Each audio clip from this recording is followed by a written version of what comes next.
بسم اللہ الرحمن الرحیم نحمدہ ونصلی علی رسولہ الکریم اما بعد اعوذ باللہ السمیع العلیم من الشیطان الرجیم بسم اللہ الرحمن الرحیم قال اللہ تبارک و تعالی محمد الرسول اللہ سبحانہ و تعالیٰ کے فضل و کرم سے آج یہ 89واں سبق ہے۔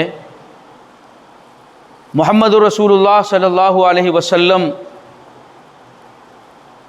کی رسالت کے سلسلے میں رسول کے کیا تقاضے ہوتے ہیں، رسول کے سلسلے میں کیا مطالبات ہیں اللہ کے، اس کو ہم دیکھ چکے ہیں۔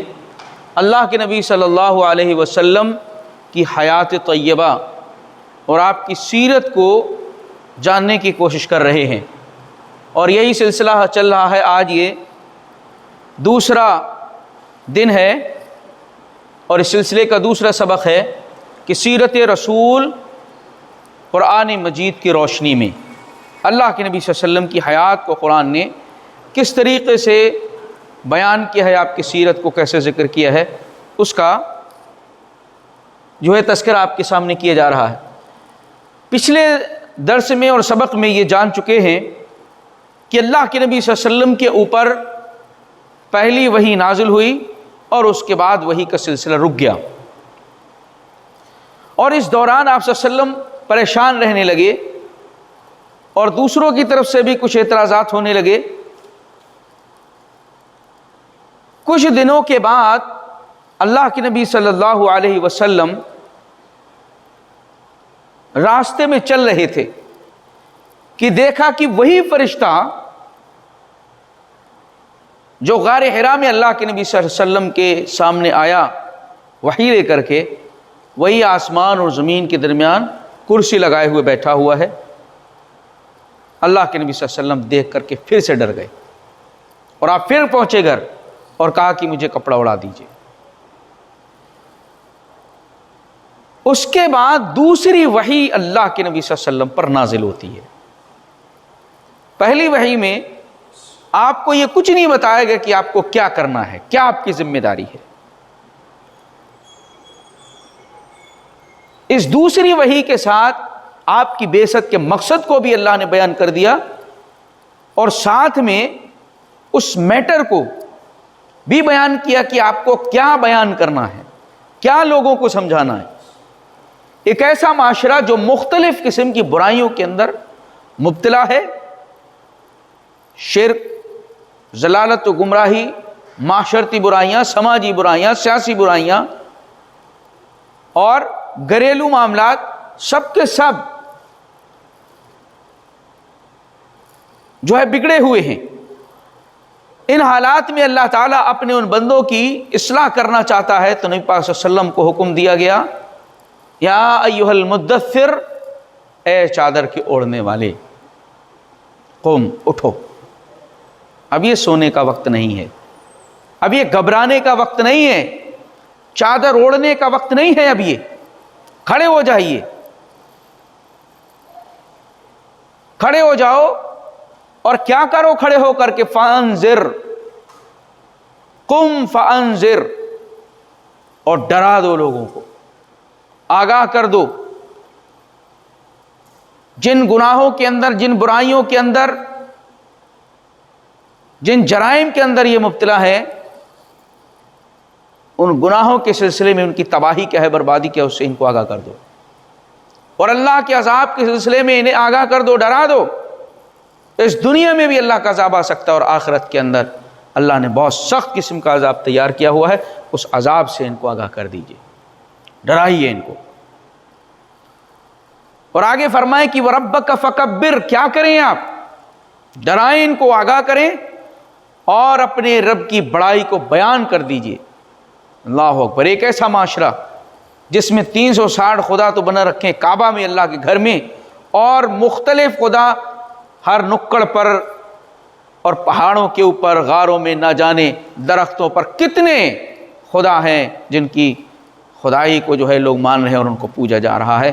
ایک ایسے معاشرے میں آپ کو اللہ کی بڑائی بیان کرنا ہے، کتنی بڑی ذمہ داری ہے، آسان کام نہیں۔ 7 آیتیں سورہ مدثر کی ابتدائی نازل ہو رہی ہیں آپ پر۔ وَرَبَّكَ فَكَبِّرْ، اپنے رب کی بڑائی بیان کر دیجئے۔ کوئی بھی ایسا نہیں ہے جس کا نعرہ لگایا جائے، جس کی بڑائی اور کبریائی بیان کی جائے۔ کبریائی اور بڑائی کے لیے تو صرف ایک ذات ہے، وہ اللہ رب العالمین کی ہے۔ اس کی بڑائی کو عام کر دیجئے، بیان کر دیجئے۔ وَثِيَابَكَ فَطَهِّرْ، اور اپنے کپڑوں کو پاک کریے، پاک رکھیے۔ آپ کا ظاہر پاک ہونا چاہیے۔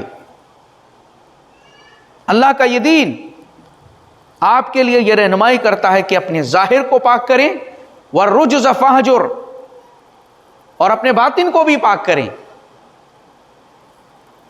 ظاہر و باطن کو پاک کریے۔ وَلَا تَمْنُنْ تَسْتَكْثِرْ، اور احسان کر کے زیادتی کی خواہش نہ کریں۔ لوگوں کی اصلاح کی جد و جہد کر رہے ہیں تو اس سلسلے میں زیادتی ان کی طرف سے کچھ ملے، اضافہ ہو آپ کے لیے، ایسا کچھ نہیں۔ اللہ کی خالص رضا کے لیے آپ اس عمل کو انجام دیجئے۔ وَلِرَبِّكَ فَاصْبِرْ، 7ویں آیت کریمہ آ رہی ہے، اپنے رب کے خاطر صبر کریے، کیونکہ یہ دعوت جس کو آپ لے کر کے اٹھیں گے یہ بہت مشکل ہے۔ اس میں مصائب آئیں گے، تکالیف آئیں گی، پریشانیاں آئیں گی، اپنے بھی شامل ہوں گے، غیر بھی ہوں گے۔ یہاں تک کہ ورقہ بن نوفل نے جب اللہ کے نبی کی ساری گفتگو کو سنا اور کہا کاش کہ میں اس وقت ہوتا ہے جب تمہاری قوم جو ہے تم کو باہر کر دے گی نکال کر کے، کہا میرے لوگ مجھ کو باہر کریں گے؟ کہاں، جس نے بھی اس دعوت کو، جو بھی دعوت کو یہ لے کر کے اٹھائے اس کے ساتھ یہی کیا گیا ہے۔ اس لیے اللہ نے فرمایا کہ صبر کریں آپ اس راستے میں اپنے رب کے لیے۔ دن کا کام سمجھا دیا گیا کہ دن میں آپ کو یہ کرنا ہے، اور ظاہر سی بات ہے اتنی بڑی ذمہ داری تبلیغ و اشاعت کی ہے، نبوت کا بار ہے، تو اس کے لیے آسانی سے انجام نہیں دیا جا سکتا۔ اس لیے رات میں اللہ تعالیٰ نے فرمایا کہ تم کو دیکھو، رات جو اتنا بڑا حصہ ہوتا ہے 24 گھنٹے کا، اس میں کیا کرنا ہے۔ اللہ تعالیٰ نے آپ صلی اللہ علیہ وسلم کی تربیت کی، اور آپ کو اس دعوت کے لیے جو چیزیں ضروری ہیں، جو صلاحیتیں آپ کے اندر ہونی چاہیے، وہ ساری کی ساری اللہ تعالیٰ نے ان آیتوں کے اندر تقریباً 8-9 چیزیں اللہ نے گنائی ہیں سورہ مزمل کی ابتدائی آیتوں میں۔ یا ایھا المزمل، اے چادر کو اوڑھنے والے، قم اللیل، کھڑے ہو جاؤ رات میں۔ دن میں اپنے رب کو، رب کی بڑائی کو بیان کریں، لوگوں کو آگاہ کریں، اور رات میں کھڑے ہو جائیں، آدھی رات یا اس سے کم یا پھر اس سے زیادہ، رات میں کھڑے ہو کر کے کیا کریں، ورتل القرآن، قرآن کی تلاوت کریں، اللہ کے کلام کی تلاوت کریں۔ کیوں کریں؟ انا سنلقی علیک قولا ثقیلا، ہم آپ کے اوپر ایک بہت بھاری بات نازل کرنے والے ہیں۔ بار نبوت بہت گرا ہے، اس کو اٹھانے کے لیے آپ کے اندر قوت و طاقت پیدا کرنا چاہتے ہیں، تو اس کے لیے ضروری ہے کہ آپ رات میں کھڑے ہو کر کے، جب رات کا سناٹا ہو، سب کے سب چیزیں خاموش پڑی ہوئی ہوں، اس وقت آپ کھڑے ہو جائیے اپنے رب کے سامنے، اور قرآن مقدس رب کے کلام کو پڑھیے، ترتیل کے ساتھ ٹھہر ٹھہر کر کے پڑھیے،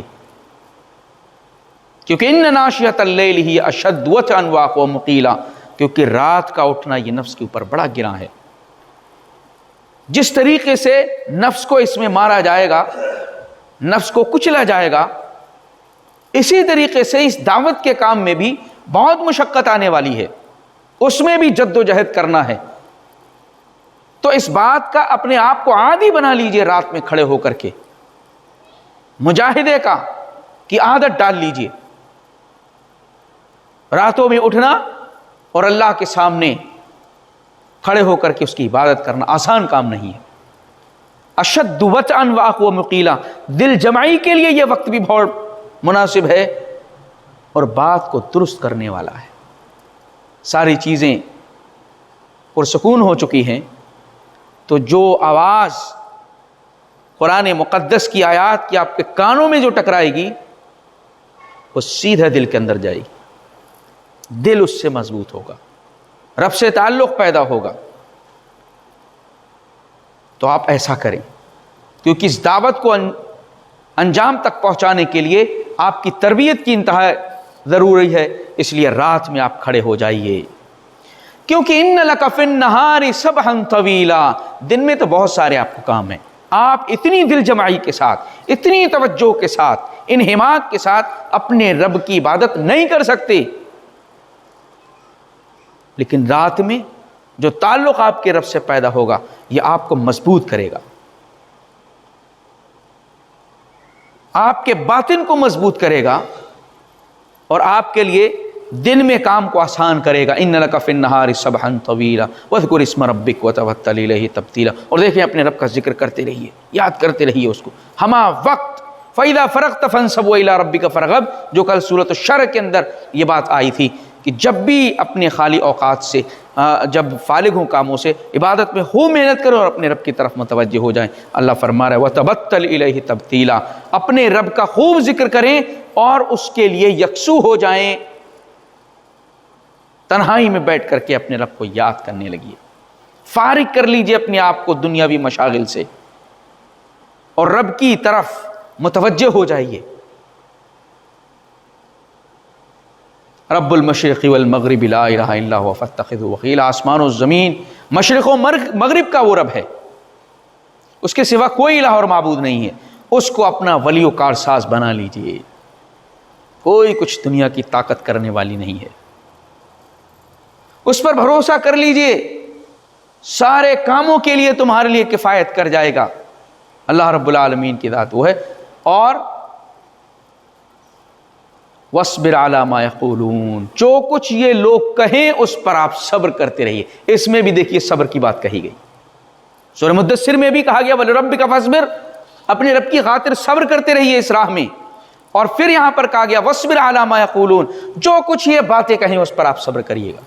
وَاهْجُرْهُمْ هَجْرًا جَمِيلًا، اور بڑی خوبصورتی کے ساتھ ان کو چھوڑ دیجئے اور ان سے کنارہ کشی اختیار کر لیجئے۔ وَذَرْنِي وَالْمُكَذِّبِينَ، چھوڑ دیجئے مجھے اور ان جھٹلانے والوں کو جن کو میں نے دولت سے نوازا ہے، آسودگیاں جن کو دی ہیں۔ وَمَهِّلْهُمْ قَلِيلًا، اور ان کو تھوڑی مہلت دیں آپ بس۔ یہ جتنی مشکلات اس راہ میں آئیں گی وہ صرف اس بات کا حصہ ہیں کہ اللہ ان کو مہلت دینا چاہے گا۔ جو مخالفت کریں گے آپ کی اور آپ کی راہ میں روڑا بنیں گے، ان کو چھوڑ دیجئے، کیونکہ اللہ تعالیٰ چاہتا ہے کہ ان کو مہلت دے، اور پھر جیسی مہلت ختم ہوگی ان کی پکڑ ہو جائے گی، اور پھر اللہ تعالیٰ کے پاس بیڑیاں بھی ہیں اور پھر بھڑکتی ہوئی آگ ہے جہنم کی، اور گلے میں اٹکنے والا کھانا ہے۔ اس کی تفصیلات اللہ تعالیٰ نے بیان فرمائی۔ گویا کہ ان دو سورتوں کی 7 آیتیں سورہ مدثر اور اس کی تقریباً آگے آیت 1 رکوع میں اللہ تعالیٰ نے اللہ کے نبی صلی اللہ علیہ وسلم کے سامنے ایک راستے کو واضح کی کہ آپ کو کیا کرنا ہے، بھئی آپ کو تیار کیسے ہونا ہے اس نبوت کے کام کے لیے، کیا چیزیں آپ کے لیے ضروری ہیں کہ آپ جو ہے اپنے اندر پیدا کریں، اپنے روٹین کو جو ہے دن و رات کے روٹین کو صحیح طریقے سے مینٹین کریں، تاکہ اس دعوت کو پہنچانے میں اور اس پیغام کو پہنچانے میں آپ کے لیے آسانی ہو۔ حضرت موسیٰ علیہ السلام کو بھی جب اللہ تعالیٰ نے بھیجا تو موسیٰ علیہ السلام نے بھی چند چیزوں کا سوالات کیے تھے کہ اللہ تعالیٰ مجھ کو یہ دے دیجئے، ایسا کر دیجئے، میرے ساتھ میرے بھائی کو بھی وزیر بنا دیجئے، میرے سینے کو کھول دیجئے، میری زبان کی گرہ کو کھول دیجئے، میرے کام کو آسان کر دیجئے۔ تو یہ ساری باتیں پلاننگز ہے۔ یہ ایسے ہی اللہ کے نبی صلی اللہ علیہ وسلم کے لیے اللہ تعالیٰ نے یہ ساری چیزیں بیان فرمائی۔ اس پیریڈ میں 3 سال تک کا عرصہ ہے تقریباً۔ اللہ کے نبی صلی اللہ علیہ وسلم چپکے چپکے، کیونکہ یہاں پر آپ کو بتا دیا گیا کہ کرنا کیا ہے، آپ کو پہلی وحی میں یہ نہیں بتایا کہ آپ کو کیا کرنا ہے، اس وحی کے ذریعے سے آپ کو بتایا گیا کیا کرنا ہے، اور یہ کتنا مشکل ترین کام ہے جس میں صبر و ضبط کی بھی ضرورت ہے اور اپنے آپ کو بھی تیار کرنے کی ضرورت ہے۔ وہ اللہ کی ہدایت کے مطابق آپ اپنے آپ کو تیار کر لیجئے اور لوگوں کو ڈراتے رہیے۔ 3 سال کا عرصہ ایسا ہے جس میں خاموشی کے ساتھ اللہ کے نبی صلی اللہ علیہ وسلم لوگوں کے سامنے بات رکھتے رہے، اپنی بیوی کے سامنے رکھا، دوست کے سامنے رکھا، اپنے بھائی علی کے سامنے رکھا رضی اللہ عنہ، حضرت زید بن حارثہ، اس قسم کی اور بھی صحابہ کرام کی ایک مختصر سی جماعت تیار ہو گئی۔ اس کے بعد اللہ کی طرف سے حکم ہو رہا ہے کہ وَأَنذِرْ عَشِيرَتَكَ الْأَقْرَبِينَ، دیکھیے دعوت کو گریجولی بڑھایا جا رہا ہے، دائرے کو وسیع کیا جا رہا ہے۔ اپنے آپ کو صحیح کریے، اللہ تعالیٰ کی احکامات کے مطابق تیار کریے، اور پھر ڈرائیے۔ ڈرانے میں یہ نہیں بتائے گا کہ کس طریقے سے، جہاں تعلقات والے ہیں ان کو بات رکھیے، پہنچائیے۔ ابھی آپ نے علی الاعلان لوگوں کے سامنے کچھ نہیں کہا ہے، 3 سال تک ایسا ہی رہا کہ آپ اپنے جاننے والے پہچاننے والے جو بھی آپ کو لگ رہا ہے ان کے سامنے بات کو رکھ رہے ہیں خاموشی کے ساتھ۔ لوگوں کو بھی زیادہ علم نہیں ہے کہ کیا ہو رہا ہے۔ پہلی دعوت جب یہ آیت کریمہ 3 سال کے بعد تقریباً نازل ہوئی، وَأَنذِرْ عَشِيرَتَكَ الْأَقْرَبِينَ، کہ آپ اپنے قریبی رشتہ داروں کو ڈرائیے۔ قریبی، اللہ کا حکم آ گیا۔ اب اللہ کے نبی صلی اللہ علیہ وسلم ظاہر سی بات ہے جو بھی رب کا حکم ہے اس کے اوپر مسلسل عمل کرتے چلے جا رہے۔ آپ صلی اللہ علیہ وسلم نے اپنے خاندان والوں کو، بنو ہاشم کو، بنو مطلب کو، ان سب کو بلایا، اپنے چچاؤں کو بلایا، رشتہ داروں کو بلایا، سب کو کوہ فاران کی چوٹی پر کھڑے ہو کر کہ یا صباحا ہو، یا صباحا ہو۔ یہ پکار تھی جس کو سن کر کے لوگ اس وقت جمع ہو جاتے تھے، کسی اہم کام کے لیے ایسا ہوتا تھا۔ اللہ کے نبی صلی اللہ علیہ وسلم کھڑے ہوئے اور آپ نے لوگوں کے سامنے اپنی بات کو رکھا۔ اگر میں یہ کہوں کہ ایک لشکر ہے جو پیچھے سے تم پر حملہ کرنے والا ہے، سچ مانو گے؟ کہاں، آپ صادق ہیں، امین ہیں، اور کبھی آپ جھوٹ نہیں بولتے، کبھی جھوٹ کا تجربہ ہم نے کیا نہیں۔ اللہ کے نبی صلی اللہ علیہ وسلم نے فرما دیا کہ میں ایک عذاب سے تم کو ڈرانے والا ہوں۔ وَأَنذِرْ، جو رب نے کہا کہ ڈرائیے، ان کو آگاہ کر دیجئے، میں ایک آنے والے عذاب سے تمہیں ڈرا رہا ہوں۔ سارے لوگوں نے سنا۔ ابو لہب نے سن کر کے بات کو سمجھ لیا، کیونکہ یہ بالکل قریب میں رہتا تھا اللہ کے نبی صلی اللہ علیہ وسلم کے، تو اس 3 سال کا عرصہ بھی اس کو اچھے سے معلوم رہا کہ ہو کیا رہا ہے، اس لیے وہ پہلے سے جانتا تھا اس کو۔ اور فوراً اس نے کہا تبا لک یا محمد لہذا جمعتنا، محمد تم برباد ہو، کیا تم نے اسی لیے ہم کو یہاں پر جمع کیا ہے؟ اللہ تعالیٰ نے سورہ مسد نازل فرمائی، سورہ مسد، تبت یدا ابی لہب وتب ما اغنی عنہ مالہ وما کسب۔ اللہ نے فرمایا کہ ابو لہب کے دونوں ہاتھ ٹوٹے، برباد ہو یہ، اس کا مال کام آیا نہ اس نے جو کچھ کمایا ہے، اس کی بیوی بھی جو لکڑیاں ڈھو کر کے لاتی تھی، اس کے گلے کے اندر بھی کھجور کی بٹی ہوئی رسی ہوگی، جہنم کے اندر یہ بھی پڑی ہوگی۔ ان دونوں کے انجام کو اللہ تعالیٰ نے اس سورہ کے اندر بیان فرمایا۔ سب سے پہلی کھلی مخالفت کرنے والا اللہ کے نبی صلی اللہ علیہ وسلم کی دعوت کی آپ کا چچا ابو لہب تھا۔ اسی لیے اللہ کے نبی صلی اللہ علیہ وسلم کو اللہ نے فرمایا وَلِرَبِّكَ فَاصْبِرْ، صبر کریے گا۔ بات یہیں پر ختم نہیں ہوئی، اللہ کے نبی صلی اللہ علیہ وسلم نے اس حکم کے مطابق سب کو جمع کر کے اللہ کے پیغام کو پہنچایا، رکھ دیا کہ دیکھیں لوگوں لا الہ الا اللہ کہہ دو کامیاب ہو جاؤ گے۔ لوگوں نے سمجھ لیا کہ یہ نئی دعوت آ گئی ہے، اور اس کو کبھی بھی ماننے کے لیے وہ جلدی سے تیار نہیں تھے۔ اللہ تعالیٰ نے کچھ وقت کے بعد اس آیت کو بھی نازل کر دیا، فَاصْدَعْ بِمَا تُؤْمَرُ وَأَعْرِضْ عَنِ الْمُشْرِكِينَ۔ یہ آواز ابھی مکہ کے اندر ہی گونج رہی تھی، رب کا حکم آ گیا کہ جو کچھ اے نبی آپ کو حکم دیا گیا ہے اس کو ڈنکے کی چوٹ پر بیان کر دیجئے، اور ان مشرکین کی پرواہ نہ کریں، جتنی یہ مخالفت کر رہے ہیں اس کی پرواہ ہرگز نہ کریں، ان سے نہ گھبرائیں نہ ڈریں، بلکہ جو اللہ کا حکم ہے آپ علی الاعلان ڈنکے کی چوٹ پر بیان کر دیجئے۔ اللہ کے نبی صلی اللہ علیہ وسلم نے جب اس حکم کے مطابق مکہ کے اندر اللہ کے پیغام کو پہنچانا شروع کیا تو مکہ کے بت خانوں میں کوہرام مچ گیا، ایک طوفان برپا ہو گیا مکہ کی وادی میں۔ ہمارے معبودوں کو برا کہا جا رہا ہے، جن سے ہم برسا برس سے ہمارے باپ دادا جن سے لگے ہوئے ہیں، آج ان کی خدائیوں کو ختم کیا جا رہا ہے، وہ بے حیثیت ان کو کیا جا رہا ہے۔ مشرکین مکہ کے اندر ایک بھونچال آ گیا۔ اب ظاہر سی بات ہے آپ صلی اللہ علیہ وسلم کو روکنے کے لیے انہوں نے بہت ساری کوششیں کی۔ جو کوششیں کی ہیں ان کوششوں کے سلسلے میں 4 آپ کے سامنے رکھنا چاہتا ہوں، جو انہوں نے اللہ کے نبی صلی اللہ علیہ وسلم کی دعوت کو روکنے کے لیے بالکل شروعاتی کوشش ہے۔ یہ بعد میں ان کے پلاننگز بدلتے رہے۔ 4 چیزیں انہوں نے یکے بعد دیگرے شروع کی تاکہ اس دعوت کو جو اللہ کے نبی صلی اللہ علیہ وسلم پیش کر رہے ہیں اس کو جو ہے روکا جائے اور عوام کو اس سے دور رکھا جائے۔ کیسے عوام کو دور رکھا جائے؟ تاکہ یہ کان میں ان کی آواز نہ پڑ سکے۔ اس آواز کو روکنے کے لیے کان میں نہ پڑے، پہلی مخالفت اور پہلی مادارائی کیا تھی؟ اللہ کے نبی صلی اللہ علیہ وسلم کا مذاق بنانا، ٹھٹھا کرنا، آپ کی تحقیر کرنا، آپ کی تکذیب کرنا، جھٹلانا، تاکہ لوگ اللہ کے نبی صلی اللہ علیہ وسلم سے بدظن ہو جائیں، اور جو آپ پر ایمان لائے ہیں وہ بھی آپ کا ساتھ چھوڑ دیں۔ اس قسم کی انہوں نے بات شروع کر دی، اللہ کے نبی صلی اللہ علیہ وسلم کو ٹارگیٹ کیا۔ قرآن میں اس چیز کو اللہ نے مختلف جگہ پر بیان فرمایا ہے۔ قالوا یا ایھا الذی نزل علیہ الذکر انک لمجنون، اے لوگو جن کے اوپر یہ ذکر نازل ہوا ہے یہ دیوانہ ہیں،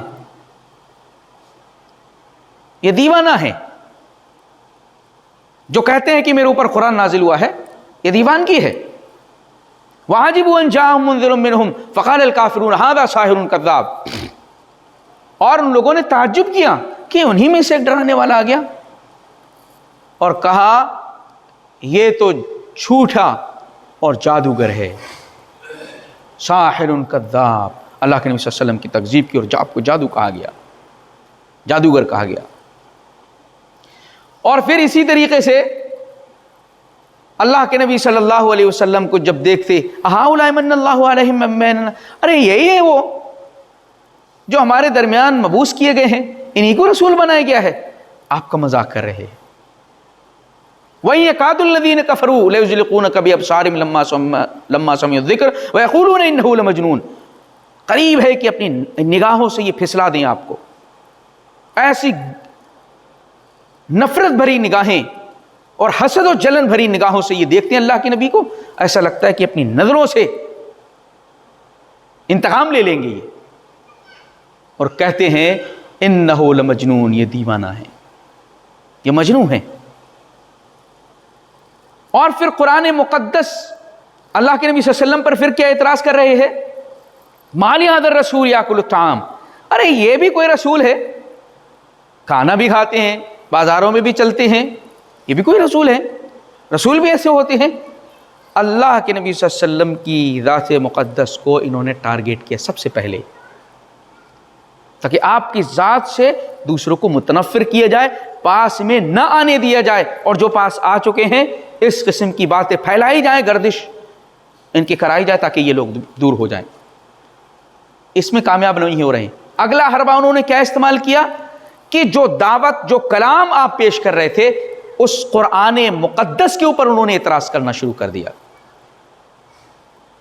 وَقَالُوا أَسَاطِيرُ الْأَوَّلِينَ اكْتَتَبَهَا فَهِيَ تُمْلَىٰ عَلَيْهِ بُكْرَةً وَأَصِيلًا، ارے جو یہ کچھ پیش کر رہے ہیں نا، یہ پچھلے زمانے کی قصے کہانیاں ہیں جو ان کے اوپر املا کیے جاتے ہیں اور یہ لکھ بیان کر دیتے ہیں، صبح و شام ان پر جو ہے املا کیا جاتا ہے، ان کو بتایا جاتا ہے، اور پھر یہ اس کو بیان کرنا شروع کر دیتے ہیں۔ ان ھذا الا افک افترا، جو کچھ یہ پیش کر رہے ہیں وہ جھوٹ ہے۔ وَأَعَانَهُ عَلَيْهِ قَوْمٌ آخَرُونَ، اور دوسری قوموں نے اس میں ان کی مدد کی ہے۔ قرآن کے سلسلے میں انما يعلمه بشر، کہتے ہیں ان کو تو ایک کسی انسان نے سکھایا ہے یہ ساری باتیں، یعنی جو قرآن مقدس، جو پیغام اللہ کے نبی صلی اللہ علیہ وسلم لوگوں کے سامنے رکھ رہے تھے، اس پیغام کو مشکوک بنانے کی کوشش کی گئی، اس پر اعتراض کیے گئے تاکہ لوگ اس پر غور و فکر نہ کریں جو آپ کہہ رہے ہیں، اس پر غور و فکر نہ، سیریس نہ لیں اس کو۔ یہ کیا گیا اور کہا گیا لولا نزل هذا القرآن على رجل من القريتين عظيم، ارے اگر قرآن نازل ہی ہونا تھا تو مکہ اور طائف کی کسی بستی پر کے سردار کے اوپر نازل ہو جاتا، انہی کے اوپر نازل ہونے کو رہ گیا۔ اللہ نے فرمایا کہ اللہ اعلم حیث یجعل رسالتہ، اللہ اس بات کو بہتر جانتا ہے کہ رسالت کس کو دی جائے، تم فیصلہ کرو گے کس کو رسول بنانا ہے کس کو رسول نہیں بنانا ہے۔ اہم یقسمون رحمت ربک، کیا یہ لوگ اللہ کی رحمت کو تقسیم کرنے کا حق رکھتے ہیں؟ ان کو کس نے حق دیا جس کو چاہے نبی بنائے جس کو چاہے نبی نہ بنائے؟ یہ تو اللہ کا اختیار ہے، جس کو چاہے نبوت عطا کرے، رسالت عطا کرے، اس کی پیروی کرنا، اس کی بات کو ماننا ان کی ذمہ داری ہے، کیونکہ اللہ تعالیٰ کے یہ بندے ہیں، وہ ان کا خالق ہے، اس کی طرف سے جو بھی منتخب کیا جائے اس کی پیروی کرنی ان کے اوپر ضروری ہے۔ اس دعوت اس طریقے میں بھی ناکام ہو رہے ہیں کہ اللہ کے نبی صلی اللہ علیہ وسلم پر نازل کردہ کلام میں شکوک نہیں پیدا کر پا رہے۔ دعوت دھیرے دھیرے بڑھ رہی ہے، لوگ دھیرے دھیرے انکلوڈ ہو رہے ہیں، جڑ رہے ہیں۔ تیسری چیز، جب دیکھا کہ ان سب چیزوں سے کام نہیں بن رہا ہے تو جھوٹے سچے کہانیاں، قصے اور افسانے لوگوں میں بیان کرنا شروع کر دیے، تاکہ لوگ قرآن اور اللہ کے نبی کے پیچھے نہ جا کر کے ان قصے کہانیوں میں بیٹھ جائیں۔ ہاں، ہمارے یہاں بھی وہی چل رہا ہے، قصے کہانیاں، لطیفے، چٹکلے سنا اس لیے رہے ہیں تاکہ لوگ اصل جو دین ہے اللہ کے نبی صلی اللہ علیہ وسلم جو لے کر کے آئے ہیں اس سے لوگوں کو باز رکھا جائے، ان کو کیا کیا جائے، انوالو کر دیا جائے، ان کو بزی کر دیا جائے تاکہ وہاں نہ جائیں۔ اسی قسم کا انہوں نے حربہ استعمال کیا۔ نضر بن حارث بولا کہ دیکھو تم ایسے مقابلہ نہیں کر سکتے، میں نے شاعروں کو بھی دیکھا ہے، شاعری بھی دیکھی ہے، کاہنوں کو بھی دیکھا، کہانت بھی دیکھی، جادوگر جادوگری بھی دیکھی ہے، لیکن محمد جو پیش کرتے ہیں وہ کچھ بھی نہیں ہے۔ تم لوگ کے اندر کسی میں ہمت نہیں ہے کہ تم مقابلہ کر سکو، میں کچھ کرتا ہوں۔ ہاں، وہ حیا رہ گیا، دیگر ممالک میں جا کر کے رستم اسفندیار کے قصے کہانیاں یاد کر کے لایا،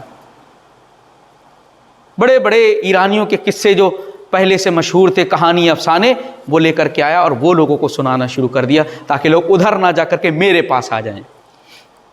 مزہ آتا ہے نا قصے کہانیوں میں، لوگوں کو قصے ہی کہانیاں لوگ سنا سنا کر کے ڈگڈگیاں بجا رہے ہیں اور لوگ جمع ہو رہے ہیں۔ اللہ کے دین کے قریب آنا یہ ہر کسی کی بات نہیں ہے، بس کی بات نہیں۔ اور پھر کیا کرتا تھا وہ، کچھ لونڈیاں بھی اس نے رکھی ہوئی تھی، جو بھی متاثر ہوتا لگتا کہ یہ تھوڑا سا ہے، اس کے اوپر مسلط کر دیتا، وہ گاتی بجاتی اور اس کے ہاتھ پیر داپتی، اس کی خدمت کرتی، چنانچہ اس کو پھیرنے کی پوری کوشش کیا کرتا تھا۔ اللہ تعالیٰ نے قرآن میں اس کا ذکر فرمایا، وَمِنَ النَّاسِ مَن يَشْتَرِي لَهْوَ الْحَدِيثِ لِيُضِلَّ عَن سَبِيلِ اللَّهِ۔ کچھ لوگ ایسے ہیں جو لہو الحدیث، بیہودہ قسم کی باتوں کو خریدتے ہیں پیسہ دے کر کے، ضلالت و گمراہی کو پیسہ دے کر کے خریدتے ہیں تاکہ لوگوں کو بغیر علم کے گمراہ کریں اور مذاق بنا سکے اللہ تعالیٰ کے اس دین کا۔ ایسے لوگوں کے لیے دردناک قسم کا عذاب ہے۔ وَإِذَا تُتْلَىٰ عَلَيْهِ آيَاتُنَا، جب اللہ کی آیتیں اس کے سامنے پڑھی جاتی ہیں، وَلَّا مُسْتَكْبِرٍ، تو بھاگتا ہے وہاں سے۔ لیکن وہ کھیل تماشے کی باتیں جب ان کو سنائی جاتی ہے تو خوب مزہ آتا ہے ان کو، اللہ کی آیتیں جب ان کو سنائی جاتی ہے تو وہاں سے بھاگتے ہیں۔ آج بھی لوگ زیادہ دیر رک نہیں سکتے، قرآن و سنت کی بات نہیں سن سکتے، اللہ کی توحید کی بات ہو نیند آنے لگتی ہے۔ جیسے ہی جھوٹے سچے کہانی قصے لوگوں کے شروع کیے، وہیں پر جان آ جاتی ہے، پھر نعرے پہ نعرہ اور پھر چلنے دیں، خوشی سے جھومنے لگتے ہیں۔ یہ ساری چیزیں وہاں اس معاشرے میں بھی ابتدا میں ہوئیں۔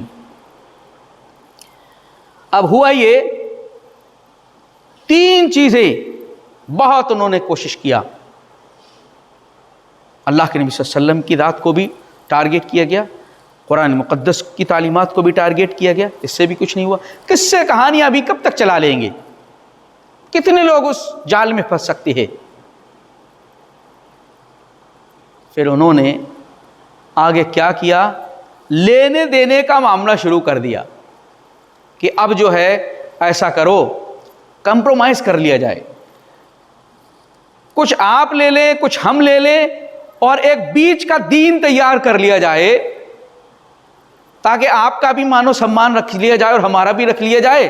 بھئی ہمارے معبود بھی برسوں سے پوجے جا رہے ہیں، ان کو ایک بار میں تو نکال کے باہر نہیں کر سکتے، تھوڑا بہت تو ان کو بھی مانیں۔ وَدُّوا لَوْ تُدْهِنُوا فَيُدْهِنُونَ، اللہ فرما رہا ہے کہ نبی اگر آپ تھوڑے سے ڈھیلے پڑ جائیں تو یہ خود ڈھیلے پڑ جائیں، یہ تو چاہ ہی رہے ہیں آپ ڈھیلے پڑ جائیں۔ ہاں، اس دعوت کو، اس روشنی کو ڈھیلا اور کمزور نہیں، مدھم نہیں پڑنے دینا، کیونکہ دشمنان اسلام تو چاہتے یہی ہیں کہ اس کی روشنی کو کم کر لیا جائے، اس کی لو کو کم کیا جائے تاکہ لوگ سکون میں آ جائیں، وہاں اللہ کے کلام جو ہے پیدر پہ نازل ہو رہا ہے، اللہ کے نبی کو احکامات دیے جا رہے ہیں، اسی حساب سے معاشرے کے اندر جو ہے بیان کیے جا رہا ہے اللہ کی توحید کو، اس کے کلام کو۔ کہا کہ لے دے کر کے کچھ معاملہ کر لیا جائے۔ اللہ نے فرمایا کہ کہہ دیجئے ان سے ڈنکے کی چوٹ، قل یا ایھا الکافرون لا اعبد ما تعبدون ولا انتم عابدون ما اعبد، اے کافرو سن لو کان کھول کر کے، تم نے یہ کوئی لوگوں کا ملا جلا دین سمجھ رکھا ہے کہ بھئی تمہاری باتیں اس کے اندر ایڈ کر لی جائیں اور ہماری باتیں اس میں لے کر کے ایک نئے دین بنا کے کھڑا کر دیے جائے؟ یہ لوگوں کی کاوشیں نہیں ہے، یہ اللہ کا دین ہے۔ افغیر اللہ تأمرونی اعبد ایھا الجاہلون، جاہلو کیا تم اس بات کی مجھے دعوت دیتے ہو کہ میں اللہ کے علاوہ دوسروں کی عبادت کرنے لگ جاؤں؟ یہ کبھی نہیں ہو سکتا۔ کہہ دیجئے لا اعبد ما تعبدون، میں ہرگز ان کی عبادت نہیں کر سکتا جن کی تم کرتے ہو، اور اس راستے پر کھڑے ہو کر کے تم بھی کبھی بھی اس کی عبادت نہیں کر سکتے جس کی میں کرتا ہوں، تمہارے معبودوں کی کبھی بھی نہیں کر سکتا۔ لکم دینکم ولی دین، اپنے دین پر لگے رہو، دین مکس نہیں ہوگا، بدعت و خرافات نہیں ملیں گی، شرک نہیں ملے گا اس میں، اور اس میں لوگوں کی خواہشیں نہیں آئیں گی۔ لوگ کیا اچھا سمجھتے ہیں کیا برا سمجھتے ہیں، یہ اللہ کا دین ہے۔ یہ لوگوں کی سوچ و فکر اور لوگوں کی خواہشیں، لوگوں کی عقل اور لوگوں کا دماغ اس میں داخل بالکل نہیں کیا جائے گا۔ اللہ تعالیٰ نے ڈنکے کی چوٹ پر اعلان کرایا، ان سے کہہ دو تمہارے لیے تمہارا دین ہے، کرتے رہو اس پر عمل۔ دیکھو کتنا وقت تم کو ملتا ہے، لنا اعمالنا ولکم اعمالکم، تمہارے لیے تمہارا عمل ہے، ہمارے لیے ہمارا عمل ہے، ہم کرتے رہیں گے جس بات کو ہم کر رہے ہیں، اور اس دعوت کو تبلیغ کو پہنچاتے رہیں گے، اللہ کے پیغام کو۔ تم اپنا جو تم کو کرنا کرو، تم کو کہانی کس سے سنانا سناؤ، تم کو چٹکلے لطیفے سنانا سناؤ، جتنے لوگ ڈگڈگیا کے آواز سن کر کے آ جاتے ہیں آپ کر لیتے ہیں، بوال ان کا قیامت کے دن اپنے کندھوں پر لے جاؤ۔ لا حجت بیننا و بینکم، کوئی حجت ہمارے اور تمہارے درمیان باقی نہیں رہ جائے گی، سب کے سب کلیئر اور واضح ہو جائے گا۔ اللہ کے نبی صلی اللہ علیہ وسلم کی اس دعوت کو روکنے کے لیے جب اللہ نے آپ کو حکم دیا کہ ڈنکے کی چوٹ پر اعلان کر دیے، اس قسم کے کفار نے حملے کرنا شروع کر دیے اللہ کے نبی صلی اللہ علیہ وسلم کی ذات مقدس پر، قرآن مقدس پر، اور اسی طریقے سے جو ہے آپ صلی اللہ علیہ وسلم سے کہا لے دے کر کے کچھ معاملہ کر لیا جائے، اور پھر جو قصے کہانییں لوگوں نے اس کے ذریعے سے بھی کوشش کی تاکہ اس دعوت سے دور رہیں، لیکن یہ دعوت الحمدللہ دھیرے دھیرے دھیرے بڑھتی رہی، کیونکہ اللہ تعالیٰ نے پہلے ہی فرما دیا والذی ارسل رسولہ بالہدی ودین الحق لیظہرہ علی الدین کلہ، سارے ادیان پر غالب کر دیں گے اس کو، اپنے رسول کو ہم نے بھیجا اس لیے۔ یہاں تک کہ آج ہم اپنی گفتگو کو مکمل کرتے ہیں، اللہ کے نبی صلی اللہ علیہ وسلم کو یہ بات بتا دی گئی اس مرحلے میں کہ آپ کو کرنا کیا ہے، آپ کا مشن کیا ہے، آپ کا پیغام کیا ہے، آپ کی ذمہ داری کیا ہے، اور ساتھ میں یہ بھی بتا دیا گیا کہ پرسنلی آپ کو کیا کیا کرنا ہے۔ اور پھر دعوت اللہ تعالیٰ نے دھیرے دھیرے لتنذر ام القری ومن حولہا، پہلے کہا کہ یہ رشتہ داروں کو ڈرائیے، مکہ والوں کو ڈرائیے، پھر مکہ والوں کے آس پاس ڈرائیے، یہ اس طریقے سے دعوت کو کھولا جاتا رہا، یہاں تک کہ حج کا جب موسم آیا تو اس میں یہ دعوت، اور کفار نے میٹنگ کی کہ اب بھائی کیسے روکا جائے، تو جتنا انہوں نے روکنے کی کوشش کیا اتنا ہی وہ پھیل گیا۔ بھائی جیسا کہ لوگ تذکرہ ہمارا کریں گے، چاہے برائی کے ساتھ کریں گے تو پرچار کر دیتے ہیں، اب وہ پرچار کرنے میں کسی کے دماغ میں پھنس جاتی بھائی یہ کیا ہے، اگر کسی میں اللہ تعالیٰ نے ہدایت اس کے لیے مقدر میں لکھی ہے تو وہ تحقیق پر لگ جاتا، بھائی یہ کیا ہے چیک کرو، یہی اللہ کے نبی کے زمانے میں تھا، چیک کرو۔ پھر لوگ آ رہے ہیں اپنے بھائیوں کو بھیج رہے ہیں، رشتہ داروں میں، ارے دیکھو جا کر کے وہاں پر ایک نبی نے نبوت کا اعلان کیا ہے، دیکھو کیا واقعی میں ایسا ہے۔ ان ساری چیزوں کی تفصیلات آگے ہے، اور حدیث کے اندر ان آیات کی روشنی میں اللہ کے نبی صلی اللہ علیہ وسلم کی دعوت کس انداز سے آپ کو حکم دیا گیا، کیا مراحل تھے، وہ آپ کے سامنے آیتوں کی روشنی میں رکھ دیے گئے۔ اللہ رب العزت علیہ وسلم عمل کی توفیق عنایت فرمائے۔